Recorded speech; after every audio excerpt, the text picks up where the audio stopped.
Hello from Spring's Treats. We love baking and sharing delicious recipes. Today we're making cinnamon rolls. Imagine warm, gooey cinnamon rolls, fresh from the oven. They're perfect for a special breakfast or a sweet treat. Let's get started. These cinnamon rolls will make your kitchen smell amazing. The best part? This recipe is easy to follow. You can impress your family and friends with these delicious treats. Are you ready to bake? Let's gather our ingredients. Before we begin, let's make sure we have everything we need. Having all your ingredients measured and ready will make the process smoother and more enjoyable. It's like setting the stage for a perfect performance. Here's a list of ingredients. For the dough. This is the foundation of our recipe, so let's get it right. 1 cup warm milk, around 110 degrees Fahrenheit. The warmth of the milk is crucial as it activates the yeast, which is the magic behind the dough rising. 2 1/4 teaspoons active dry yeast. This tiny ingredient will give our dough the lift it needs. Half a cup of sugar. 4 cups all-purpose flour. The sugar not only sweetens the dough but also feeds the yeast, helping it to grow. Half a cup packed light brown sugar. This adds a deeper, richer sweetness compared to regular sugar. 1/3 cup unsalted butter, melted. 1 large egg. The butter adds richness and flavor, while the egg helps bind everything together. 1 teaspoon pure vanilla extract. 1 teaspoon salt. The vanilla adds a lovely aroma, and the salt enhances all the flavors. 1/3 cup unsalted butter, melted. This will be used for the filling, adding a rich, buttery layer. Half a cup packed light brown sugar. 2 tablespoons ground cinnamon.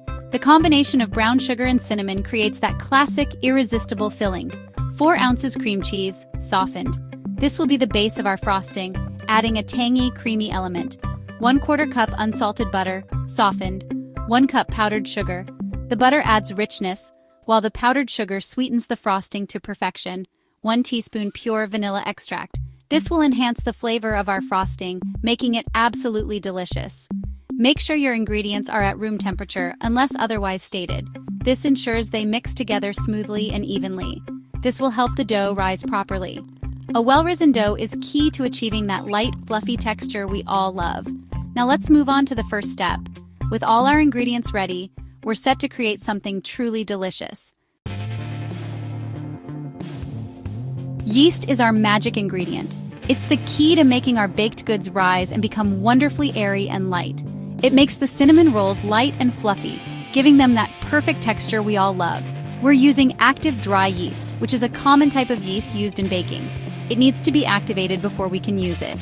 First, warm the milk to the right temperature. Gently heat the milk to around 110 degrees Fahrenheit. This is the optimal temperature for activating the yeast. It should be warm to the touch, but not hot. If it's too hot, it can kill the yeast. Next, combine the warm milk, yeast, and sugar. The sugar acts as food for the yeast, helping it to activate. In a large bowl, combine the warm milk, yeast, and sugar. Stir gently to dissolve everything together. Then, let the yeast bloom. This is when the yeast starts to activate and grow. Let the mixture stand for about 5 minutes. This gives the yeast time to start working. You'll see bubbles forming on the surface. This is a sign that the yeast is alive and active. This means the yeast is active and ready to go. It's now primed to help our dough rise. Now that our yeast is active, we can start making the dough. This is the foundation for our delicious cinnamon rolls. First, add the dry ingredients. In a separate bowl, whisk together the flour, brown sugar, and salt. Next, combine wet and dry ingredients. Add the melted butter, egg, and vanilla extract to the yeast mixture. Stir to combine. Gradually add the dry ingredients to the wet ingredients, mixing until a dough forms. Then, knead the dough. Turn the dough out onto a lightly floured surface. Knead for about 8 to 10 minutes, or until the dough is smooth and elastic. Now our dough is ready for its first rise. Alright, so let's move on to the first rise. Patience is key here. First, lightly grease a large bowl with cooking spray or oil. Then place the kneaded dough in the greased bowl, turning it to coat evenly. Now, cover the bowl with plastic wrap or a clean kitchen towel. Let the dough rise in a warm, draft-free place for about 1 hour or until it has doubled in size. While the dough is rising, we can prepare the filling. Section 6. Rolling out the goodness. Gently punch down the risen dough to release the air.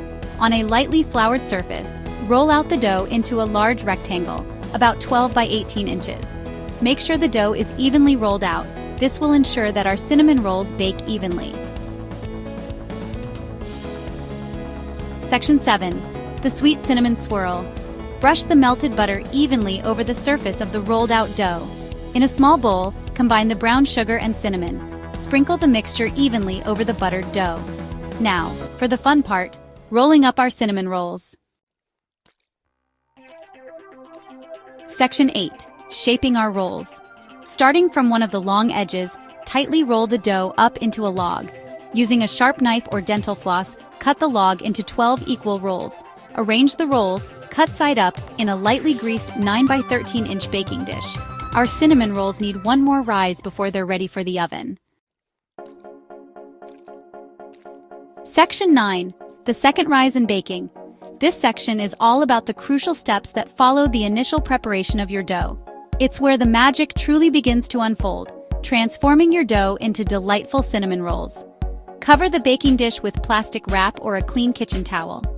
This step is essential to keep the dough moist and to prevent it from drying out. The covering also helps to create a warm, humid environment that is perfect for the dough to rise properly.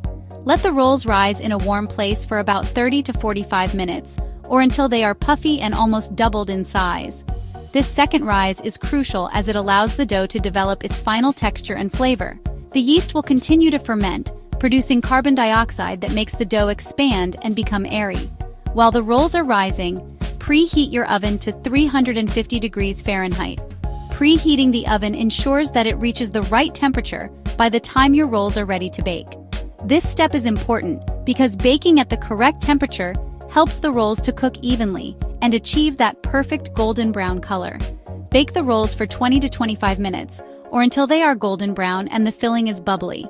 Keep an eye on them as they bake to ensure they don't overcook. The aroma of cinnamon and sugar will start to fill your kitchen, signaling that your rolls are almost ready. Let the rolls cool in the baking dish for about 10 minutes before frosting. This cooling period allows the rolls to set and makes them easier to handle. It also ensures that the frosting won't melt too quickly when applied, giving you a beautiful, thick layer of sweetness on top. Your kitchen should smell absolutely divine. The combination of cinnamon, sugar, and freshly baked dough creates an irresistible aroma that will make everyone eager to taste your homemade creation. Now let's make the frosting. Gather your ingredients: softened cream cheese, butter, powdered sugar, and vanilla extract. These simple ingredients come together to create a rich and creamy frosting that perfectly complements the warm, spiced rolls. Beat together the softened cream cheese and butter until smooth. This step is crucial for achieving a creamy texture. Make sure both the cream cheese and butter are at room temperature to ensure they blend together seamlessly. Gradually add the powdered sugar, beating until the frosting is light and fluffy. Adding the sugar slowly helps to avoid lumps and ensures a smooth, airy consistency. The powdered sugar also adds the perfect amount of sweetness to balance the tanginess of the cream cheese. Stir in the vanilla extract. This final touch adds a wonderful depth of flavor to the frosting, enhancing its overall taste. Make sure to mix it in thoroughly so that the vanilla is evenly distributed throughout the frosting. Once the rolls have cooled slightly, spread the frosting generously over the warm rolls. The warmth of the rolls will slightly melt the frosting, allowing it to seep into every nook and cranny, making each bite a perfect blend of flavors and textures. Congratulations! You've made delicious homemade cinnamon rolls. The effort and patience have paid off, and now you have a tray of beautiful, mouth-watering rolls to share with family and friends. These sweet treats are best enjoyed warm, with a glass of cold milk or a cup of coffee. The combination of the warm, gooey rolls and a refreshing drink is simply unbeatable. We hope you enjoyed this recipe from Spring's Treats. Our goal is to bring joy to your kitchen with easy-to-follow recipes that result in delicious homemade goodies. Remember to share your baking adventures with us. Happy baking! We love seeing your creations and hearing about your experiences. Don't forget to tag us on social media and use the hashtag #SpringsTreats.